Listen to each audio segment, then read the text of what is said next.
ዶክተር ደሳለኝ ጫኔ አንድ መግለጫ ሰጥተዋል። በራሳቸው የግል የፌስቡክ ገጽ ላይ ነው ይህን መግለጫ የሰጡት። እኔ ከዛ ነው ያገኘሁት። ብዙዎች እየተነጋገሩበት ነበር፣ ሀሳብ አስተያየት እየሰጡበት ነበር፣ በድጋፍም በተቃውሞ። ዋነኛ ሀሳቡ ዶክተር ደሳለኝ ጫኔ አሁን ላይ የእጩዎች ምዝገባ እየተደረገ ነው ኢትዮጵያ ውስጥ ለቀጣዩ ሀገራዊ ምርጫ ማለት እና ከዛ ጋር ተያይዞ ብዙ ጥያቄዎች እየመጡልኝ ነው። የት ነው የምትወዳደረው? በማን በግል ነው ወይንስ በስብስብ ደረጃ ነው? በፓርቲ ደረጃ ማለት ነው። እንዲህ አይነት ጥያቄዎች እየመጡልኝ ነው እና ይህን ጥያቄ ማስተናገድ አለብኝ በሚል እንግዲህ ለዚህ ጥያቄ ምላሽ የሚሆን ነገር ነው ዶክተር ደሳለኝ ጫኔ መግለጫ የሰጠው እና ዋነኛው ነገር አንዳንድ ፓርቲዎችም ጥያቄ አቅርበውልኛል ከነሱ ጋር በእነሱ ፓርቲ ውስጥ ገብቼ እንድሳተፍ አዲስ አበባ ላይ ወይ ባህር ዳር ላይ በግልም ራሱ የመወዳደርም አማራጭም አለ። እነዚህን ሁሉ አስቤበት የደረስኩበትኝ ነገር ግን በፓርቲም ውስጥ ሆኜ በግለሰብም ደረጃ በሰባተኛው ሀገራዊ ምርጫ አልወዳደርም፣ እጩ ሆኜ አልቀርብም የሚል ነገር ዶክተር ደሳለኝ ጫኔ አቅርቧል። ሁለት ምክንያቶችን ያስቀምጣል ዶክተር ደሳለኝ ጫኔ። አንደኛው ምርጫው ሰላማዊ ነፃና ፍትሃዊ ምርጫ ይሆናል የሚል እምነት ያለኝ፣ ያን ለማድረግ የሚያስችል መደላድል የለውም። አንዱ ምክንያት ይሄ ነው፣ ራሴን እጩ አድርጌ ማላቀርብበትና ማልወዳደርበት፣ በግለሰብም ደረጃ እንደዚሁም በፓርቲ ውስጥም ተሳትፎ አድርጌ ማልወዳደረው ለዚህ ነው። አንደኛው ምክንያት ይሄ ነው ይላል። ሁለተኛው ምክንያት ተጨማሪ 5 ዓመታትን በፓርላማ ውስጥ በመቆየት ለህዝቤ የማበረክተው የረባ ጥቅም የሌለ መሆኑን ተረድቻለሁ ይላል። 5 ዓመት ባህር ዳርን ወክሎ ነው እንግዲህ በአብን ውስጥ ተሳትፎ አብንን ወክሎ ነው ፓርላማ የሚቀመጠው የባህር ዳርን ነዋሪ ማለት ነው። እና በእነዚህ በ5 ዓመታቶች ውስጥ በፓርላማ ውስጥ ቆይቼ ለህዝቤ ይዤው ልመጣ የምችለው የረባ የሆነ ጥቅም የለም። ይህን ተረድቻለሁ በነበረኝ ቆይታ። ተጨማሪ 5 ዓመታትም ብቆይ ምንም ለውጥ የለውም ነው እንግዲህ እንደተረዳ ነው። ሁለተኛው ምክንያት ይሄ ነው። በእነዚህ ሁለት ምክንያቶች ራሴን እጩ አድርጌ አላቀርብም፣ ራሴን ከውድድር ውጪ ከምርጫ ውጪ አድርጌያለሁ የሚል ነገር አንስቷል። እኛ እንዳየነው ከሆነ ጽሁፉን ዶክተር ደሳለኝ ጫኔ ሁለት ምክንያት ሳይሆን ያለው አንድ ምክንያት ነው ያለው።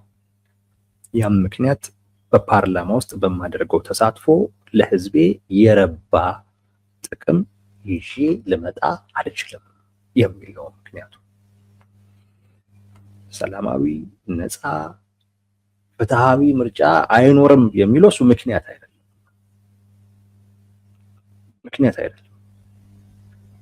ይህን እያልኩኝ ያለሁት ሰላማዊ ነፃና ፍትሃዊ ምርጫ ይኖራል ከሚል አይደለም። ምንም በዚህ ጥያቄ የለውም።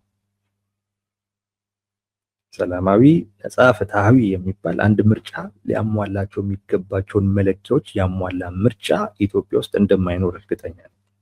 የአሁኑ ሀገራዊ ምርጫ ደግሞ በእኔ እምነት ምርጫም አይደለም ድራማም ጭምር ነው ብዬ ነው የማስበው። ድራማ ነው፣ ምርጫ አይደለም ባይ።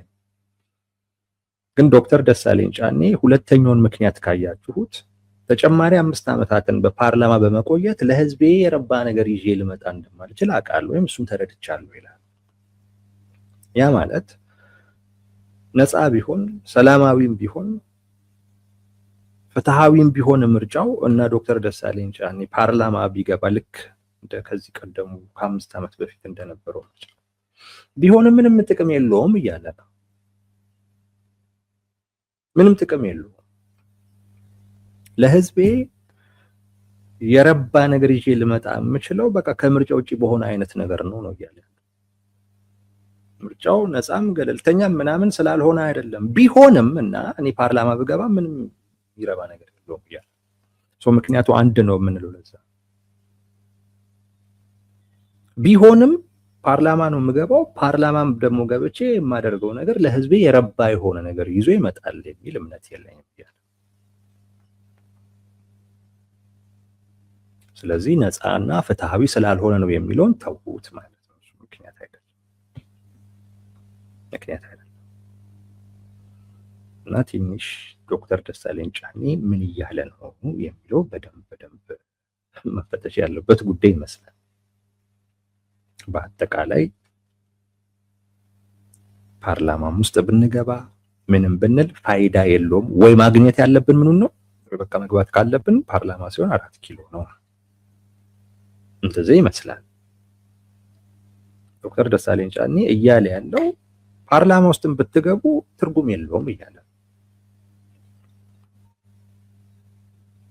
እኔ በነበረኝ የ5 ዓመት ቆይታ የተረዳሁትኝ ነገር እዛ ውስጥ ባደረኩት እንቅስቃሴ ለህዝቤ የረባ ምንም አይነት ጥቅም ይሻልበት። ሌሎቻችሁም ብትገቡ ምንም ጥቅም የለውም። ስለዚህ ፓርላማ ከመግባት በላይ የሆነውን ነገር ማሰብ፣ እሱን ማግኘት የሚቻልበትን ስልት መከተል፣ እሱንም ያዋጣው እያለን ነው ዶክተር ደሳለኝ ጫኔ። ፓርላማ ከመግባት በላይ ያለው ነገር ምን እንደሆነ እና ወደዛም የሚያደርሰው ስልት ደግሞ ምን እንደሆነ ዶክተር ደሳለኝ ጫኔ አልነገረንም፣ ግን እሱን ነው እየጠቆመ ያለው። ከዛ በላይ አስቡ ነው። ፓርላማ መግባቱ ያን ያክል ትርጉም የለውም ነው ዶክተር ደሳለኝ ጫኔ እያለ ያለው። እኔ 5 ዓመት ነበርኩ። በ5 ዓመት ቆይታዬ ምንም የረባ ጥቅም ነገር ለህዝቤ ላበረክት የማልችልበት ቦታ እንደሆነ ተረድቼዋለሁ። ምርጫውን አትሳተፉ አይነት መልእክት አለው። ይህን የሚያነብሰው ምርጫ ውስጥ መሳተፍ ትርጉም የለውም ነው ሊል የሚችል። ኢቨን ወንበርን ብታገኝ ትርጉም የለውም ነው ጠቅላይ ሚኒስቴሩ ሲሉት የነበረ ነገር አለ ሰሞኑን ፓርላማ ላይ። የተለያዩ ድምጾች እንዲወከልበት እንፈልጋለን፣ በውጤት መዝኑን፣ እንደዛ አይነት ውጤት ነው የሚኖረው ይሄ ምርጫ የሚል ነገር ተናግረዋል። ማለት በቃ የተለያዩ ድምጾች የሚወከሉበት፣ እኛ ብቻ ሳንሆን እኛ ምንበዛበት፣ ግን ሌሎቻችሁም ደግሞ ማይኖሪቲ ሆናችሁም ቢሆን የምትኖሩበት አይነት ውጤት ይኖራል፣ በዛ መዝኑን ነው እያሉ ያሉት። ያ እንዲሆን ሁሉ እንሰራለን ያሉት ጠቅላይ ሚኒስቴሩ። ዛስ ዋይ እኔ በነገራችን ላይ ድራማ ነው እያልኩ ያሉት ለዛ ነው። ዶክተር ደሳለኝ ጫኔ ያም ቢሆን ትርጉም የለውም እያለ፣ እንደዛም ቢሆን ትርጉም የሌለው ጉዳይ ነው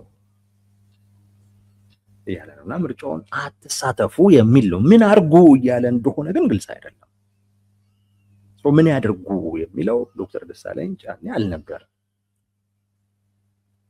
እሱን ወደፊት አሳውቃለሁ ነው ስለራሳቸውም ስለራሱም ጭምር ያለው። አይ ቲንክ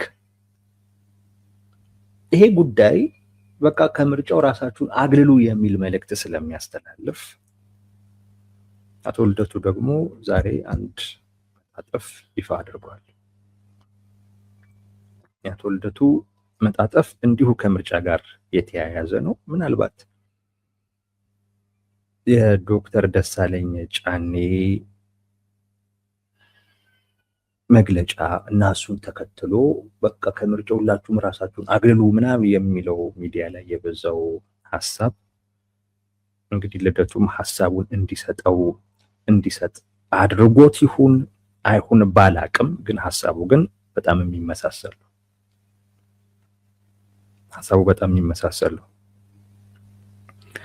በ2018 ምርጫ ሚናችን ምን ይሁን የሚል ነገር ልደቱ ያነሳል። በምርጫው ሚናችን ምን ይሁን የሚል እና የሚጠቅመን ዘርፋዊ ተሳትፎ ወይንም ስትራቴጂክ ፓርቲሲፔሽን እንጂ አጠቃላይ የምርጫ እቀባ ወይንም ቦይኮት አይደለም የሚል ነው። ስትራቴጂክ የሆነ ወይም ስልታዊ የሆነ ተሳትፎ ነው እንጂ የሚጠቅመን ከምርጫው ሙሉ በሙሉ ራስን ማግለል አይጠቅመንም የሚል ሐሳብ ዛሬ ልደቱ ይዞ መጣ እና ሐሳቡ ይመሳሰላል። እንግዲህ ልደቱ ጽሁፉን ለመጻፍ ምክንያት የሆነው ዶክተር ደሳለኝ ጫኔ የሰጠው መግለጫ አይሁን ባላቅም ዶክተር ደሳለኝ ጫኔ ግን እያለ ያለው ከምርጫው ራሳችንን እናግልል አይነት መልእክት ነው። ራሱን ምክንያት አድርጎ ምሳሌ አድርጎ ማለት ነው። ልደቱ ደግሞ ዛሬ ትላንት ዶክተር ደሳለኝ ያንን አለ። አቶ ልደቱ ደግሞ ዛሬ ላይ የሚያዋጣን ራስን ከምርጫ ማግለል አይደለም፣ ስልታዊ የሆነ ተሳትፎ ነው የሚያስፈልገን የሚል ሐሳብ ይዞ መጥቷል አቶ ልደቱ። ሐሳቡን የተቀራረበው አቶ ልደቱ ሐሳቡን ይፋ ለማውጣት ዶክተር ደሳለኝ ጫኔን ምክንያት አድርጎታል። አላደረገውም። በጽሁፉም ላይ የገለጸውም ነገር የለም። እኔ የማውቀውም ነገር የለም። ሐሳቡ ግን የሚከራከር ሐሳብ ነው። ሐሳቡ የሚጋጭ ሐሳብ ነው። አንድ ላይ ሊቀርብ የሚችል ጉዳይ ስለመሰለኝ ነው አንድ ላይም ለማቅረብ የፈለኩት ማለት ነው። ዶክተር ደሳለኝ ጫኔ ከምርጫው ራሳችንን እናግልል የሚል አይነት መልእክት ነው። ኢቭን ፓርላማ እንኳን ብንገባ ትርጉም የለውም። ለህዝባችን የረባ የሆነ ጥቅም ምናመጣበት አይነት ቦታ አይደለም። የኔ የ5 ዓመት ልምድ የኔ የ5 ዓመት ተሞክሮ የሚያሳየው ያንን ነው። ስለዚህ የተወሰነ ወንበር እናገኛለን ብላችሁም እንኳን ቢሆን ምርጫ ውስጥ አትግቡ ነው። ጠቅላይ ሚኒስቴሩ እየደለሉ ነው ይሄንን ምክንያት እያቀረቡ። በርከት ያለ የተቃውሞ ድምጽ እንዲኖርበት እንፈልጋለን፣ ለዛም እንሰራለን እያሉ እየደለሉ ነው። ዶክተር ደሳለኝ እሱም ቢሆን ጠቅላይ ሚኒስቴሩ ያንን እንኳን ቢያደርጉ ለዛም እንኳን ቢሰሩ ያ ተስፋ እንኳን ቢኖራችሁ ለህዝባችሁ የረባ ጥቅም ይዛችሁ አትመጡ፣ ከምርጫው ራሳችሁ ማቀብ ነው የሚል አይነት መልእክት ነው የዶክተር ደሳለኝ ጫኔ ራሱን ምክንያት አድርጎ የሰጠው መግለጫ የሚያስተላልፈው መልእክት። ልደቱ ደግሞ ነው ይሄ እንደውም ይላል ልደቱ እንደውም ይሄ የስንፍናና የሽንፈት ውሳኔ ነው። ገና ሳንጀምረው ልናደርግ ልንፈጥር የምንችለውን ነገር ለማድረግም ለመፍጠርም ሳንሞክር እንዲሁ አስቀድሞ መሸነፍ ነው። እንደው ለጊዜው የስሜት ድጋፍ ምናምን እናገኝ ይሆናል እንጂ እያደረግን ያለነው ነገር ለአገዛዙ የሚጠቅም እንጂ ለኛ ምንም ይዞልን የሚመጣ ነገር የለውም። መንግስት ተቃዋሚዎችን ተሳተፉ ለአፉ ይበል እንጂ በተግባር ግን ተቃዋሚዎች ከምርጫው ራሳቸውን እንዲያገሉ ያደረገ ነው ያለው። ይህንን መረዳት ያስፈልጋል ይላል። ይህን ተረድቶ ለእኛ የሚጠቅመውን ስልት ራሳችን ወስነን ነው መግባት ያለብን። ያም ደግሞ ስትራቴጂክ ፓርቲሲፔሽን የተጠና ስልታዊ ተሳትፎ። ያ ማለት ምርጫ ውስጥ ሙሉ በሙሉ ተሳትፎ ማድረግ ማለት ሳይሆን እጩ ማስመዝገብ፣ ህዝቡ የምርጫ ካርድ እንዲወስድ ማድረግ፣ ከዛ በኋላ የምርጫውን ሂደት መገምገም፣ ሰላማዊ አይደለም፣ ነፃ አይደለም፣ ፍትሃዊ አይደለም፣ ዲሞክራሲያዊ አይደለም ሊያስብሉ የሚችሉ መረጃዎችን በደንብ መሰብሰብና ተጨባጭ የሆነ ነገር ስናገኝ የዛን ሰዓት ላይ ከምርጫው ራስን ማግለል፣ ይሄ ነው የሚያስፈልገው ነው የሚለው። እንደገባኝ ስልታዊ የተጠና ተሳትፎ የሚባለው የምርጫውን ሂደት የትግል መድረክ ማድረግ ማለት ነው። ከሂደቱ ራሳችንን አስወጥተን ለትግልም የሚሆን ነገር ምንም ሳናገኝ ውጪ ላይ ቁጭ ብለን ከምንታዘብ፣ ስንፍና የሚለው እሱ ይመስለኛል፣ አስቀድሞ መሸነፍም የሚለው ለዛ ይመስለኛል። እንደዛ ከምናደርግ ገብተን በሂደት ውስጥ ተጨባጭ የሆነ ነገር ማግኘት እስከምንችልበት ርቀት ድረስ ሄደን ምርጫው ነፃ እንዳልሆነ፣ ሰላማዊ እንዳልሆነ፣ ዴሞክራሲያዊ እንዳልሆነ አሳይተን ለህዝቡም ለዓለም አቀፉ ማህበረሰብ አሳይተን አረጋግጠን ከዛ በኋላ ራሳችንን ማቀብ እንችላለን መውጣት እንችላለን። እና ይህን አይነት ስልት ነው መከተል የሚያስፈልገው እንጂ ሙሉ በሙሉ ራስን ማቀብ እንደውም መንግስት ተወዳዳሪ በሌለበት አይነት ሁኔታ ነፃ ምናምን አይነት ምርጫ አድርጎ ብሌሙን በሙሉ ተቃዋሚዎች ላይ እንዲሆን አድርጎ ራሱን ቅቡል አድርጎ ለማሳየት ይረዳዋል እንጂ ለእኛ ምንም ይዞልን የሚመጣው ነገር የለም እና ይታሰብበት ይላል ልደቱ ደግሞ። የሁለቱም ሀሳብ ካያችሁት በጣም የሚከራከር ሀሳብ ነው። የሁለቱን ሀሳብ መነሻ አድርገን የራሳችንን ሀሳብ እንሰጣለን። በእኛ እምነት ከምርጫው ራስን ሙሉ በሙሉ ማግለል እኔ ልደቱ እንዳለው ምንም ጥቅም ያለው መስሎ አይታየኝም። ምንም ጥቅም የለው።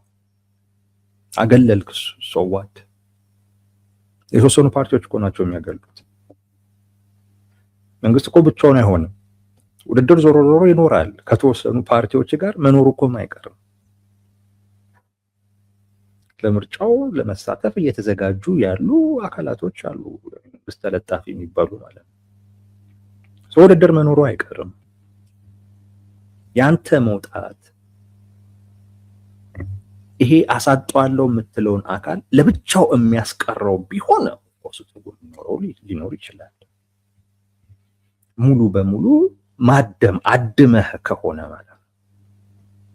ግን የተወሰኑ ፓርቲዎች ናቸው በቃ ራሳቸውን ከምርጫው አገለሉ። ምን ይፈጠራል? ምንም።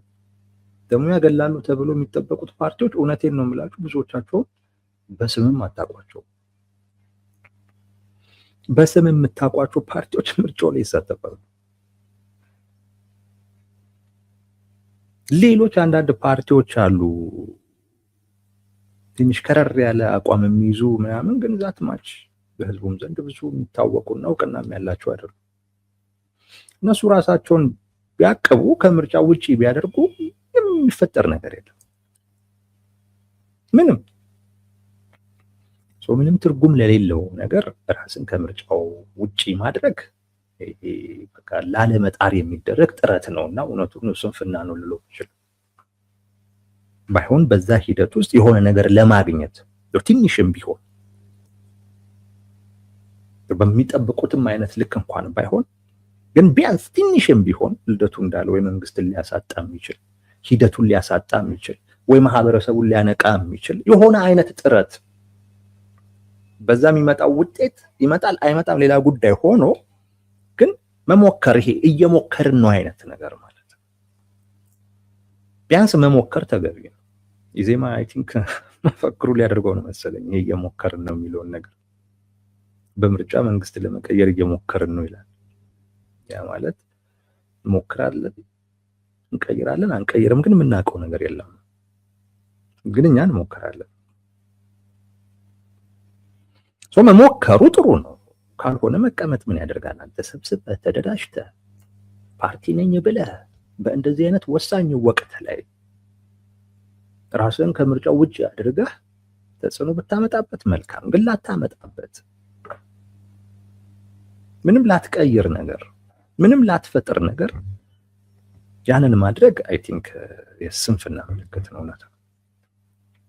ቢያንስ መሞከር ይሻላል ነው። ቢያንስ ልደቱ እንሞክር እያለ ከዛ አንፃር አፕሪሼት አድርጓለሁ ልደቱን ሀሳብ። ቢያንስ እንሞክር እያለ ነው። እሱም ቢሆን እኮ የሆነ ውጤት አለው እያልኩ አይደለም፣ መጣበታለሁ። እሱ ግን ቢያንስ እንሞክር፣ ሂደቱን እናጋልጥ፣ ለዓለም አቀፉ ማህበረሰብም ለመራጩም ህብረተሰብ ሂደቱን እናጋልጥ። በዚህም ሂደት ምናልባት እንደው ያልነቃም ያልተገነዘበም ያልተረዳም የህብረተሰብ ክፍል ካለ እድሉን ተጠቅመን ያን እናድርግ ነው። ቢያንስ የተወሰነ የሆነች ነገር ለማግኘት እንሞክር ነው። ማግኘት አለማግኘት ሌላ ጉዳይ ሆኖ ግን እንሞክር ቢያንስ። ታዲያ ምን እናደርጋለን ነው? ወይ ጫካ መግባት ነው? የትግል ስልት ቀይረህ ጫካ መግባት ነው። ሌላ ነገር እኮ የለውም። በህጋዊ መንገድ በሰላማዊ መንገድ በምርጫ ሂደት ውስጥ ተሳተፍ። መንግስትን ቀይር ፓርቲ እኮ ማለት ያ ነው። ነገራችን ላይ በምርጫ ሂደት ውስጥ የመሳተፍ ግዴታ አለበት፣ በአመጽ አይደለም። ፓርቲ ማለት በምርጫ ሂደት ህዝቡን አንቅቼ የተሻለ አማራጭ አቅርቤ በምርጫ ሂደት መንግስትን እቀይራለሁ ብሎ ያመነ አካል እኮ ነው በምርጫ ቦርድ በኩል ምዝገባ የሚያገኘው ህጋዊ እውቅና የሚሰጥ። የመሳተፍ ግዴታ የሚኖርበትም ለዛ ነው። አንዴ ላይ ይሳተፍ ይችላል፣ ግን ከሁለት ጊዜ በላይ አይፈቀድም። ስለዚህ ዝም ብለህ ከመቀመጥ ፓርቲ ነኝ ካልክ ቢያንስ ስራህን ስራ ነው። ውጤት መጣ አልመጣ ብዙ ሰዎች ይረዱሃል ባይመጣም፣ ግን ለማምጣት ሳትሞክር ምናምን አይ ቲንክ ሌላም አይነት ሰበብም ሌላ አይነት ምክንያትም ለመፍጠርና እሱን ውጤት ለማጣትህ እሱን ምክንያት አድርጎ ለማቅረብ የምትቸገር ይመስለኛል። ሳትሞክር መሞከሩ የተሻለ ነው። የልደቱ ሀሳብ ከዚህ አንጻር የተሻለ ነው። ግን በልደቱም መንገድ መንግስትን ማሳጣት ይቻላል ምናምን እሱም ጭምር ይመጣል የሚል እምነት የለኝም። እንደዚህ አይነት እምነትም የለኝም። ቢያንስ የልደቱን ሀሳብ እንሞክር በሚል ነው የተረዳሁት እንጂ በዛም ቢሆን መንግስት ላይ ጫና መፍጠር እንችላለን፣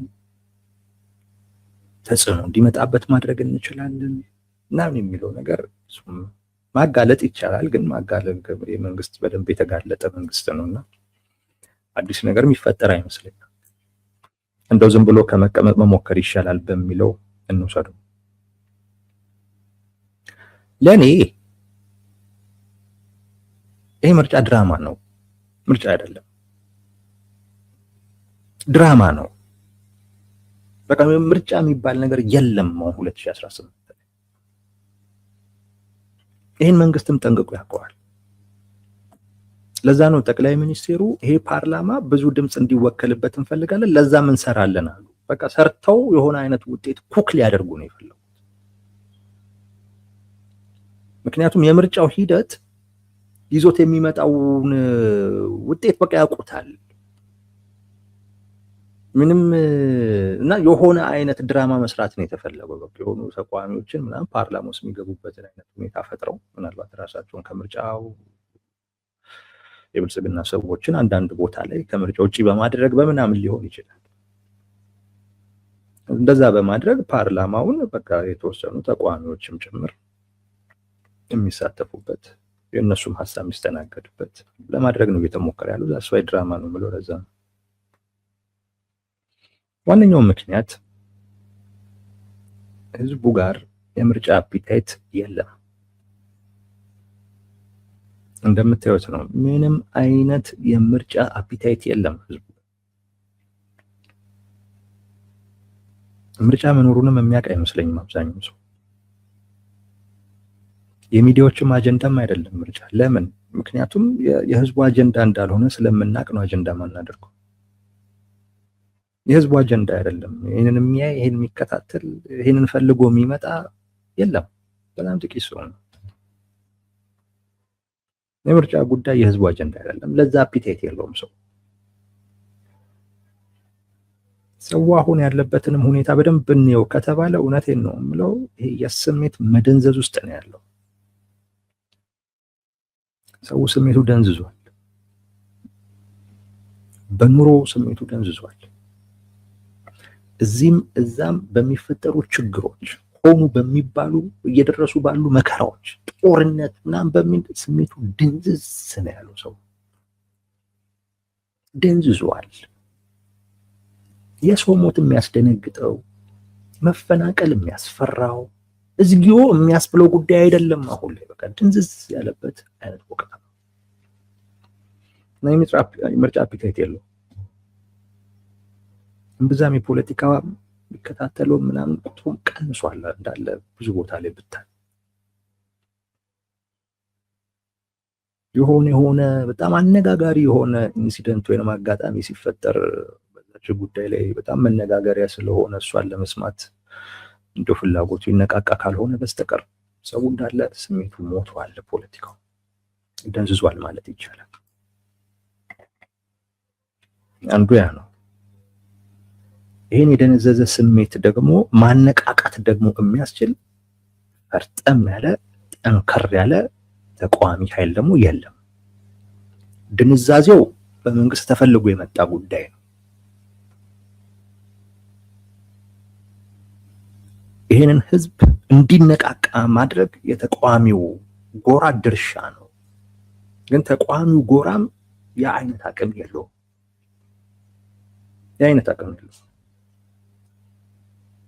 የህዝቡን የደነዘዘ ስሜት ማነቃቃትም ይችል አይደለም።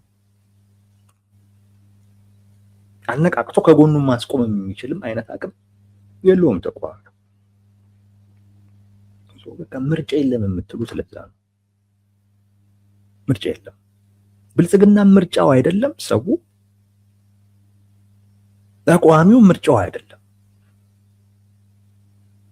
የሰው ምርጫ በቃ ሌላ ቦታ ነው። በእንደዚህ አይነት ሁኔታ መንግስት የተሻለ አቅም አለው፣ የተሻሉ አደረጃጀቶች አሉት።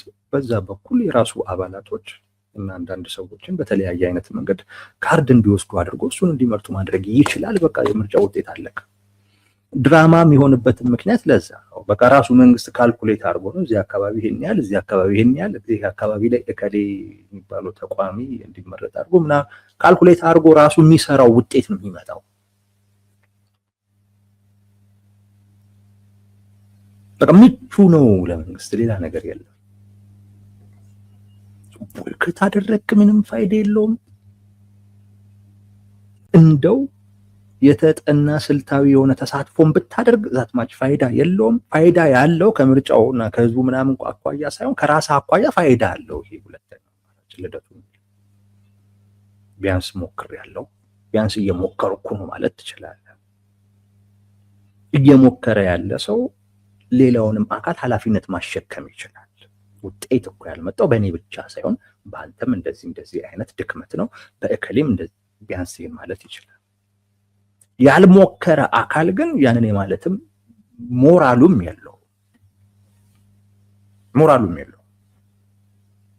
እሱ በቃ ሰው ሲነቃቃ ምናምን ሌሎች በሰሩት ስራ፣ ሌሎች ባመጡት ውጤት በዛ ውስጥ ድርሻውን ለመውሰድ ብቻ ተፍተፍ የሚል ድርሻውን ማግኘት የሚችልበት አይነት እድል እንደሌለ ሲያቅ ራሱን ከዛ ውጪ አድርጎ የሆነ በስሜት ድጋፍ ለማግኘት ምናምን ነገር የሚሞክር ምርጫ የለም። ድራማ ነው ያለው። ለኔ ቢሆን ጥሩ ምን ቦይኮትም ማድረጉም አይጠቅምም፣ ስልታዊ ተሳትፎም ማድረጉ አይጠቅምም። የሚጠቅመው እስከ መጨረሻው ተሳተፉ ነው። ምናልባት በድራማ ውስጥ ተሳተፉ ይሆናል፣ ተካተቱ ይሆናል እና ፓርላማ ውስጥ ወንበር ልታገኙ ትችሉ ይሆናል። ያ ከሆነ ቀጣይ የህዝቡን ችግር ቢያንስ እዛ ፓርላማ ውስጥ ማንሳት ይቻላል፣ መከራውን ማንሳት ይቻላል። እነ ዶክተር ደሳለኝ ጫኔ ሲያደርጉት እንደነበረው አሁን ላይ ግን ምንም ትርጉም የለውም ብለው እንዳሳነሱት ማለት ነው። ትርጉም የለውም የሚባል አልነበረም። ዶክተር ደሳለኝ ጫኔ የሚያደርገው እንቅስቃሴ ልትወደው ትችላለህ፣ ልትጠላው ትችላለህ፣ ልትደግፈው ትችላለህ፣ ልትቃወመው ትችላለህ። ግን ትርጉም ነበረው። ቢያንስ እዛ ፓርላማ ላይ ዶክተር ደሳለኝ ጫኔ ባይኖር ሊሰሙ ይገባቸው የነበሩ ድምጾች አይሰሙም ነበር። በመኖሩ ግን ተሰምተዋል። ቢያንስ በመኖሩ ምክንያት እነዛን ጉዳዮች በሚመለከት የሀገሪቱ ቁጥር አንድ ሰው ምን አይነት እሳቤ ያለው፣ ምን አይነት ስሜት ነው ያለው፣ ምን አይነት ምልከታ ነው ያለው የሚለውን ቢያንስ ማወቅና መረዳት ይችላል። ፓርላማ ውስጥ መግባት ትርጉም የሌለው ጉዳይ አይደለም፣ ትርጉም አለው። ስለዚህ ራስን ሙሉ በሙሉ ከዛ ማውጣት ይዞት የሚመጣው ነገር የለም። መሀል ላይም ደግሞ በመውጣት ራስን ነፃ ማድረግ ይቻላል። ቢያንስ ሞክሬያለሁ ማለት ይቻላል። ግን ከህዝብም ከምንም አኳያ ዛትማች ይዞት የሚመጣው ውጤት የለም። ነባራዊ ሁኔታውን ታሳቢ አድርገን ስናስብ ማለት ከህዝቡም አንፃር ትንሽ ሊጠቅም የሚችለው እንደው በድራማ ውስጥ ተካተው የተወሰኑ ተቋሚዎች ፓርላማ መግባት የሚችሉበት እድል ካለ እሱም ቢሞክሩ ነው። ከገቡ መንግስት ፈለገውም አልፈለገውም የህዝብን ድምፅ ያነሳሉ። ሰው ሲፈናቀል ቢያንስ ፓርላማ ላይ ራሱ እንኳን ሶሻል ሚዲያ ላይ የሚባለው ህዝቡ በተለያየ አይነት መንገድ የሚያነሳቸው ነገሮች ቢያንስ ፓርላማ ውስጥ የሚደመጡበትን ሁኔታ መፍጠር ይቻላል። የድራማ አካል ለመሆን መሞከር ነው ጥሩ እንጂ ሌላ ነገር የለውም። ምርጫም አይደለም ድራማ ነው። በዚህ ድራማ ውስጥ ምናልባት መንግስት ይጠቅመኛል ብሎ ተቋሚዎችን በሆነ ቁጥር ሊያስገባ ስለሚችል እንደዛ መግባቱ የተቋሚዎች እዛ ውስጥ መግባት ለህዝቡ ድምጽ ከመሆን አኳያ የሆነ አይነት ፋይዳ ስላለው ፐርሰናሊም ለነሱም ስለሚጠቀሙበት ምን አብዛኛው እኮ ተቋሚ በምርጫ ወቅት ነው ፖለቲከኛ የሚሆነው የምናውቀው ነው። የሚሆንበት ዋነኛው ምክንያት መንግስት የተወሰኑ ወንበሮች ይለቃል ብሎ ስለሚታሰብ እኮ ነው እንጂ ብዙ እንቅስቃሴ ሲያደርግ የነበረ 5ቱንም ዓመት በሙሉ ህዝብን ለማንቃት ሲንቀሳቀስ ሲታገል ምናምን እኮ የነበረ ሰው በምርጫ ወቅት ላይ አንድ ቦታ ላይ ሆኖ አይቀመጥም። የምናውቀው ነው። ያንዳንዱ ምሁር ነኝ ባይ ወረቀቱን ይዞ ይመጣል የምርጫ ወቅት ላይ አሳትፉን በእናንተ ፓርቲ ውስጥ ለሳተፍ ይል እንደዛ ነው የምርጫ ፖለቲካ የምናውቀው ነው። ለራሳቸውም ይጠቅማሉ፣ እግረ መንገድም ለህዝብም ሊጠቅሙ የሚችሉበትንም እድል ቢያንስ ያገኛሉ። ይጠቀሙበታል አይጠቀሙበትም በሂደት ማየት ነው የሚሻለው። ቢያንስ እድሉን ግን ከማጣት እድሉን መጠቀም የተሻለ ይመስለኛል። እድሉን ለማግኘት መሞከር የተሻለ ይመስለኛል እንጂ ቦይኮት በማድረግ ጭራሽ ምንም ነገር አይመጣም። ምንም እናት ፓርቲ ቦይኮት አደረገ ምን ይመጣል? ኢህአፓ ቦይኮት አደረገ ምን ይመጣል? ምንም ነገር አይመጣም። የሆኑ የሚሳተፉ ፓርቲዎች መኖራቸው ስለማይቀር ማለት ነው። እነሱ ቢያንስ ይሳተፋሉ፣ ያደምቁታል። ለመንግስትን ብቻውን አስቀርቶ ምርጫ የሚባል ነገር እንዳይኖር ማድረግ የሚቻልበት እድል አይኖርም። ይሄ በማይሆንበት አይነት ሁኔታ ከምርጫው ራሳችንን እናግልል ማለት ምን እንደሚጠቅመን ያላቅም። አንዳንድ ታጣቂ ኃይል የሚደግፉ አካላት ግን ሊጠቅማቸው ይችላል። ታጣቂዎችን የሚደግፉ አካላት ቢያንስ ትጥቅ ማንሳታቸውን ትክክል ለማድረግ ጀስቲፋይ አድርጎ ለማቅረብ ይሄን ነገር ይጠቀሙበታል። ይሄው ዶክተር ደሳለኝ ጫኔ ይሄንን አለ። ዶክተር ደሳለኝ ጫኔ ይሄንን አለ ፓርላማ ውስጥ ሆኖ ትርጉም እንደሌለው ለዛ እኮ ነው እኛ የትጥቅ ትግልን የመረጥነው እና የራሳቸውን አማራጭ ጀስቲፋይ ለማድረግ ታጣቂ ኃይሎችን የሚደግፉ አካላት ሊጠቀሙበት ይችላሉ።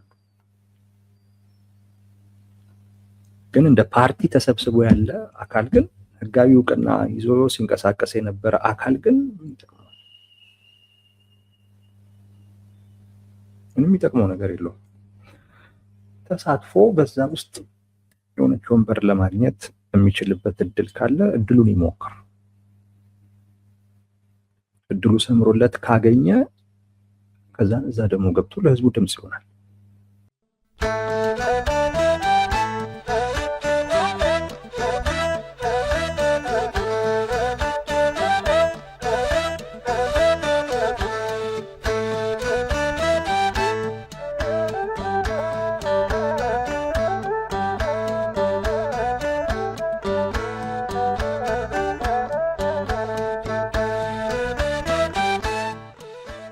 Dios